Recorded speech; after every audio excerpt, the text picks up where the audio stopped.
Imagine this: a single individual, armed with just a computer and curiosity, breaches the digital walls of over 40 major corporations. This wasn't a team or a syndicate. It was Kevin Mitnick, operating alone from his bedroom. He wasn't after money or secrets. He craved the thrill of cracking systems deemed unbreakable. His actions in the 1990s sent shockwaves through the corporate world, exposing vulnerabilities in companies that thought they were secure. Mitnick became a legend, admired by some, feared by others, and relentlessly hunted by law enforcement. The media painted him as a digital phantom, able to bend technology to his will. His bedroom became the command center for a one-man intelligence agency. He infiltrated giants like Motorola, Nokia, and Sun Microsystems, obtaining source code and sensitive documents. Each breach was a puzzle solved, fueled by his belief that the human element was always the weakest link. Mitnick's story forced society to confront the risks of our growing reliance on technology. He proved that the greatest vulnerability wasn't in the code, but in human psychology. This truth remains the cornerstone of cybersecurity today. Mitnick's hacking journey began not with code, but with clever observation. At 12, he rode LA buses for free by mimicking ticket punches, exploiting trust and curiosity.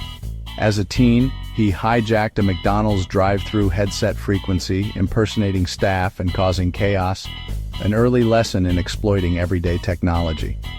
He soon discovered phone phreaking, mastering the telephone network's secrets and culture. Mitnick learned that people, not machines, were the easiest targets. By sounding confident and using the right jargon, he convinced insiders to reveal information. These early exploits taught him that social engineering, manipulating people, was the ultimate hacking tool. Whether it was a bus driver or a phone operator, trust was his entry point. This mastery of human hacking would become his signature. It was never about money, it was about outsmarting the system.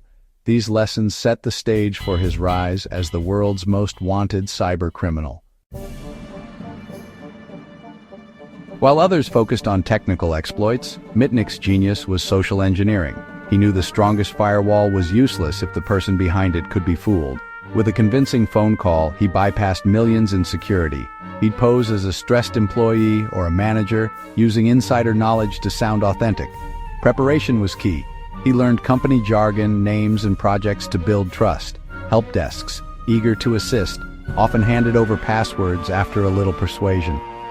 Mitnick's approach shifted hacking from machines to people. He proved you didn't need complex code, just a good story and the nerve to tell it. Social engineering became both his art and science. He mastered pretexting, phishing, and rapport building. His legacy: technology alone can't secure an organization. Without awareness, the person answering the phone is always the weakest link. Mitnick's methods are still the foundation of modern cyber attacks.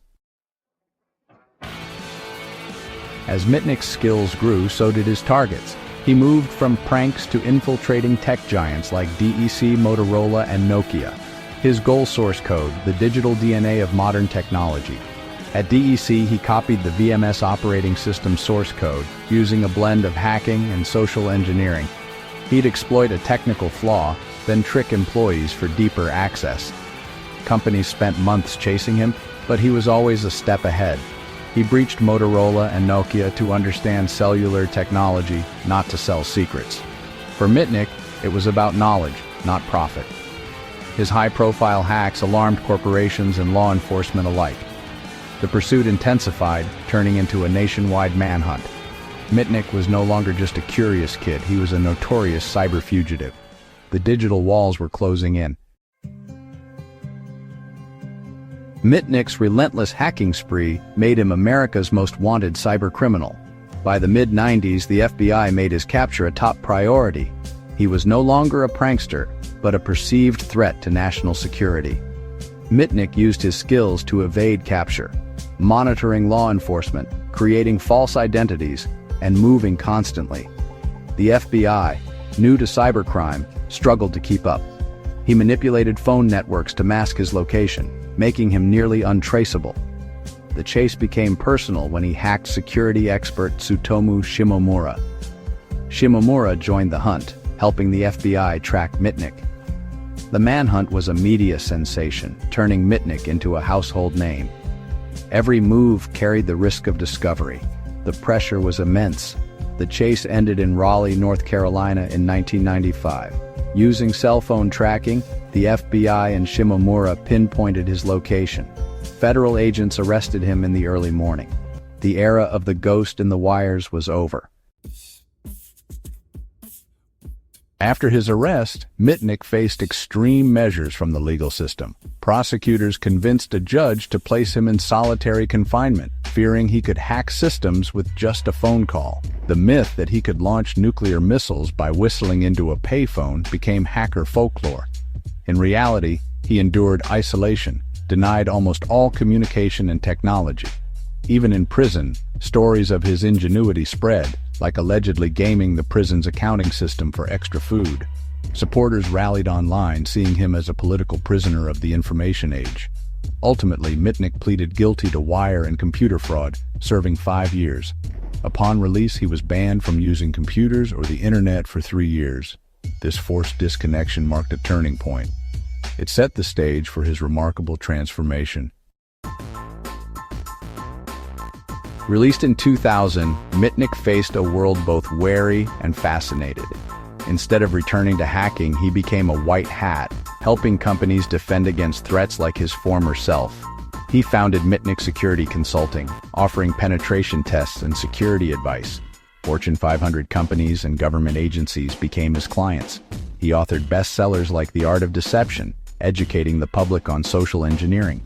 His live hacking demos became legendary, showing audiences how easily information could be stolen. As Chief Hacking Officer for KnowB4, he trained employees to spot cyber threats. Mitnick came full circle, once exploiting the human element, now strengthening it. His story became an inspiration. Even the most notorious hacker can become a force for good.